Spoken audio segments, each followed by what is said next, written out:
집중 분석 이슈타임 시간입니다. 오늘은 이데일리 이정훈 기자와 함께하겠습니다. 어서 오십시오. 안녕하세요. 자, 먼저 오늘 이슈와 관련한 뉴스부터 화면으로 확인해 보시겠습니다. 자, 이데일리 기사인데요. 트럼프 확진에 미 대선판 요동, 글로벌 금융시장 시계 제로라는 제목입니다.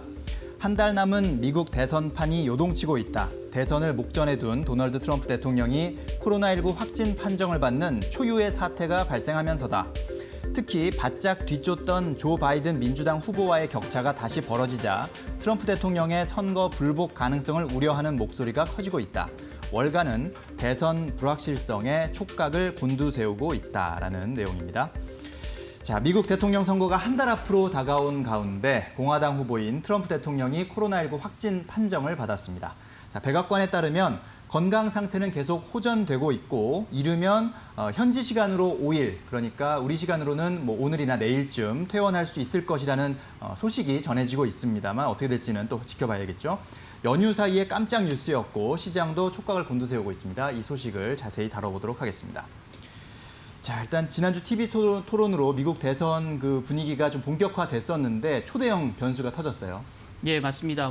추석 연휴 한국 시간으로는 토요일이었죠. 네. 많은 분들이 그 뉴스를 통해서 접하셨겠지만 트럼프 대통령과 영부인인 멜라니아 여사가 동시에 코로나19 확진 판정을 받으면서 미국 대선 판도에 큰 어떤 변수가 생겨났다라는 겁니다. 그래서 한때는 이제 상태가 좀 악화됐다라는 얘기가 많이 들렸거든요. 산소 네. 포화도가 많이 좀 떨어져서 인공적으로 산소를 주입하는 그런 네. 어떤 조치들이 취했고요. 그 이후에 이제 워싱턴 DC에 있는 군 병원에 입원했다라는 소식이 전해졌습니다. 오늘 아침 여기 들어오기 전 뉴스를 보면 잠깐 병원 밖으로 차를 타고 나와서 지지자들한테 손을 흔들기도 했고요. 네. 또 어제는 이제 집무실에서 혼자서 좀 직무를 보는 과정을 좀 사진을 공개하기도 했었는데요. 상태가 조금 좋아졌다라는 소식은 들리고 있습니다만은 어쨌든 지금 현재로서는 큰 어떤 변수로 작용할 가능성이 크다라는 거고요. 실제 감염은 호프 힉스라고 불리는 항상 이제 그 트럼프가 이동할 때마다 옆에 딱 붙어 있는 네. 여성 보좌관인데요. 이 호프 힉스 보좌관으로부터 감염됐다라고 이제 지금 알려지고 있는 상황입니다. 이후에 지금 이제 그 에이미 코니 그 베럿 연방 대법관 후보 지명자의 그 지명식에 참석하면서 많은 분들이 영상을 보셨겠습니다만은 트럼프 대통령을 비롯한 많은 그 귀빈들이 다닥다닥 붙어 앉아서 행사를 진행하는 모습을 보셨을 텐데요. 네. 그 행사 자체가 이 코로나19 바이러스를 퍼뜨린 그런 어떤 슈퍼 감염원이 되지 않았나라고 지금 분석이 되고 있고요. 이 자리에 참석했던 백악관 취재기자 2명, 또 미국 상원의원 2명도 동시에 감염되는 그런 어떤 사상 초유의 일이 벌어졌다라고 설명드리면 될 것 같습니다. 네. 자, 이제 대통령 선거가 한 달밖에 남지 않은 그런 시점인데 차질이 좀 불가피해진 것 아닌가 싶은데요. 예, 11월 3일이 미국 대선이니까 채 한 달도 남지 않은 상황입니다. 그래서 지금 현재로서는 공화당의 선거 유세 일정 자체가 완전히 지금 올스톱돼 있는 상태거든요. 또 지금 아까 말씀드렸던 공화당 그 상원의원 2명이 그 양성 판정을 받으면서 네. 상원의 의사 일정도 지금 2주 동안 연기가 된 상태거든요. 미국 상원도 의회도 2주 정도 지금 문을 닫은 상태고 또한 이제 트럼프 대통령이 완치가 된다 하더라도 최소 2주간은 또 자가격리를 해야 되거든요. 네. 어쨌든 간에 향후 유세에도 차질이 좀 불가피하다라고 보여지는 상황이고요. 당장 지금 15일 이달 15일이면 다음 주 정도 되겠죠. 다음 주 정도로 예정돼 있던 미국 2차 TV 토론 자체도 지금 15일에 열릴 수 있을지 굉장히 불확실한 상황이다라고 정리하면 될 것 같습니다. 네. 역시 가장 핵심 그리고 가장 관건 체크 포인트는 트럼프 대통령의 건강 상태겠죠. 네, 맞습니다. 앵커분이 말씀해 주신 대로 오늘 아침 뉴스를 보면 이르면 내일, 그러니까 한국 시간으로 오늘 밤이나 내일 새벽쯤 퇴원할 가능성이 있다라고 지금 얘기를 하고 있는 상태인데요. 네. 지금 아시다시피 트럼프 대통령 나이가 지금 우리 나이로 74이나 되고 또 비만이나 대사증후군을 가지고 있는 코로나19 사태 그 확진자 중에서는 초고위험군이거든요. 네. 그렇다 보니까 지금 현재 상태가 좀 호전됐다고 하지만 완치될 수 있을지에 대한 불확실성이 존재하고요.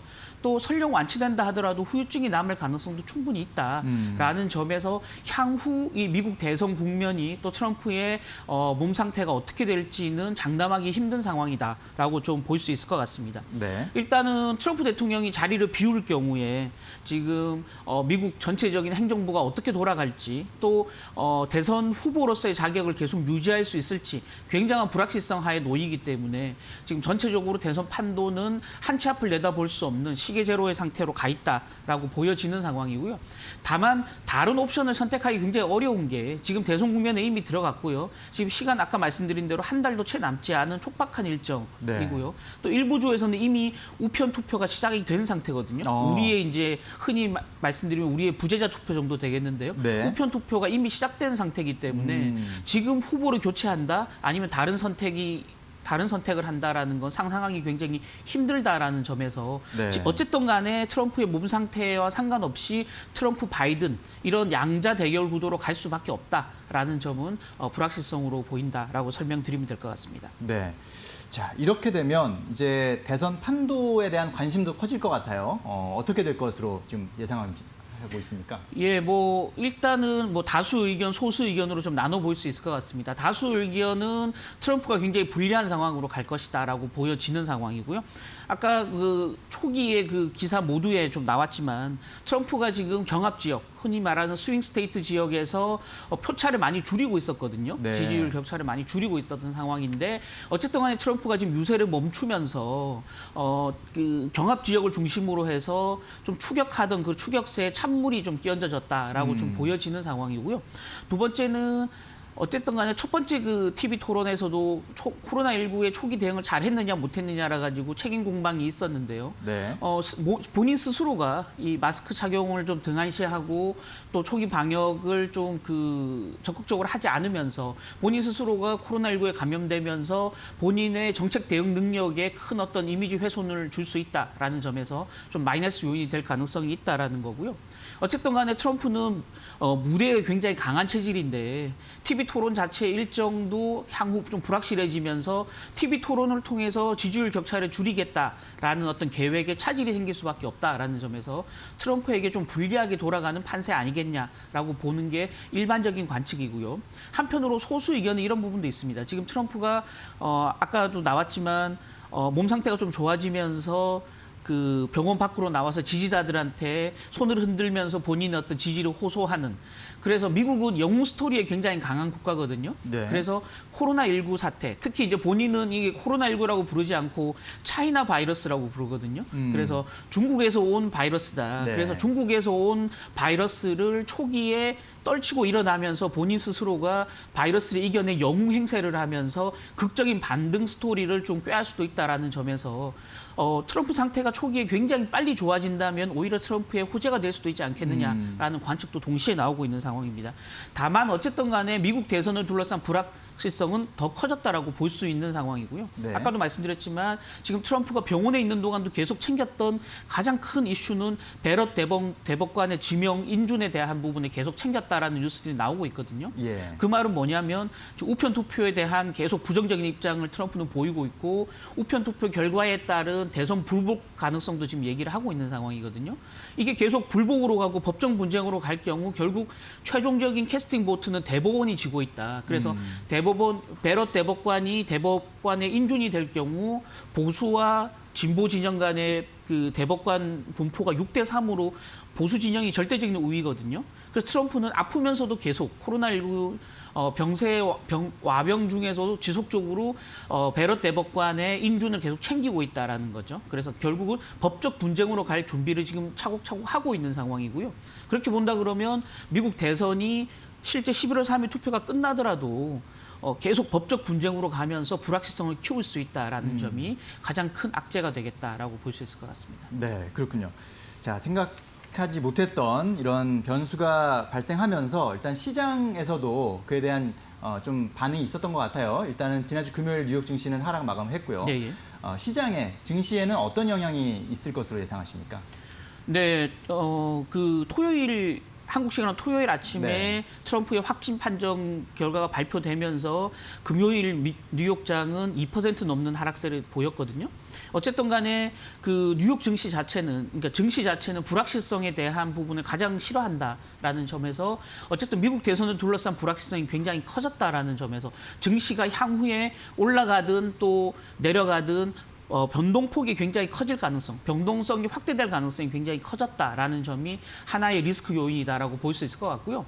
어쨌든 간에 지난 2000년 대선이었죠. 그때 이제 아들 조지 부시 현 대통령과 그 미국의 그 엘고어 부통령 이 둘 사이에 대선전이 붙었었는데요. 그 최후 개표가 남아있는 플로리다 주를 제외하고는 엘고어가 앞서고 있었거든요. 그래서 플로리다 주를 가져가는 그 후보가 대통령이 최종적으로 당선되는 상황이었었는데요. 그 당시 그 초기에 그 부시가 표를 앞서고 있었던 상황이었는데 1차, 2차 재개표를 하면서 표차가 굉장히 줄어들어서 나중에는 130표까지 표차가 줄었거든요. 네. 그래서 한 번 더 재개표를 하게 될 경우 엘고어가 앞지를 수도 있다라는 관측이 나왔음에도 불구하고 대법원에서 더 이상 재검표를 하지 말라라고 판결을 내면서 사실은 엘고어가 패했었거든요. 그때 이제 이 재검표 과정 또 대법원의 판결이 내리는 과정 6주가 걸렸는데요. 6주 동안 S&P 500 지수가 무려 12%나 폭락을 했었습니다. 아, 그렇군요. 이 불확실성에 대한 부분을 시장은 굉장히 크게 가격에 반영했다라는 거고요. 네. 이번 대선 결과도 2000년 당시 대선과 마찬가지로 투표 이후에 불확실성이 커질 경우에 증시가 하락 압력을 강하게 받을 가능성이 있다라는 점에서 시장 참가자들 입장에서는 굉장히 좀 유의해야 될 필요가 있다라고 정리하면 될 것 같습니다. 네. 자, 앞서서 이제 공화당 상원의원 2명도 양성 이제 판정을 받지 않았습니까? 네. 현재 미국 같은 경우는 코로나19 관련해서 신규 부양책에 대한 논의가 지금 이루어지고 있는데 아직 네. 합의를 결론을 못 지었고요. 이런 것도 좀 영향을 받을 수 있을까요? 어떻습니까? 예, 그렇습니다. 지금 지난주 금요일이었죠. 미국 시간으로 금요일에 미국 그 하원 다수당을 장악하고 있는 민주당이 총 2조 2천억 달러 규모의 추가 재정 부양책을 가결을 시켰거든요. 그래서 이 가결된 안을 상원에 넘겼는데 상원은 계속 이걸 거부하고 있는 상황입니다. 상원 다수당은 지금 공화당이 차지하고 있는데요. 공화당은 2조 2천억 달러의 부양책은 미국 재정 부담을 너무 키운다. 라는 점에서 계속 반대 입장을 표시하고 있고요. 이걸 줄여서 1조 6천억 달러 정도만 부양 카드를 쓰자라고 지금 스티브 무누신 미국 재무장관이 계속 요구를 하고 있는 상황입니다. 어쨌든 간에 금액 차이가 굉장히 크거든요. 다만 이제 트럼프 대통령이 코로나19에 걸리면서 코로나19에 대한 경각심이 굉장히 커지고 있다는 점에서 양측 간, 공화당, 민주당 간에 전격적으로 추가 재정 부양책을 합의할 가능성도 있다라는 기대가 시장에 좀 나오고 있는 상황입니다. 예. 물론 이제 전격적인 합의가 이루어질 경우에 증시에는 호재가 될 수 있겠습니다만은 기본적으로는 민주당 입장에서는 지금 대선을 앞두고 있는 상황에서 적극적으로 추가 부양책에 합의해 줄 메리트가 별로 없다라는 네. 거고요. 트럼프 대통령은 추가 재정 부양책을 원하겠지만 공화당 역시 굉장히 보수적인 입장을 취하고 있기 때문에 공화당도 적극적으로 재정 적자 규모를 늘리면서까지 추가 부양 카드를 내놓지 않을 가능성이 크다라는 점에서 여전히 추가 재정 부양 패키지 합의 가능성은 조금 멀리 있다라고 보는 게 좋을 것 같습니다. 네, 그렇군요. 자, 어쨌든 이 트럼프 대통령의 코로나19 확진으로 증시에는 좀 불확실성이 커졌다라는 것은 모두의 지금 공통된 의견인 것 같습니다. 이런 상황에서 트럼프 대통령의 건강 상태 그리고 코로나19 관련한 신규 부양책 합의 소식 그리고 코로나19 또 미국에서 지금 현재 날씨가 추워지면서 코로나19 재확산 우려가 커지고 있는 상황 이런 점들을 좀 종합해서 투자자 여러분들이 신중하게 접근하셨으면 좋겠습니다. 네, 오늘 말씀 잘 들었습니다. 감사합니다.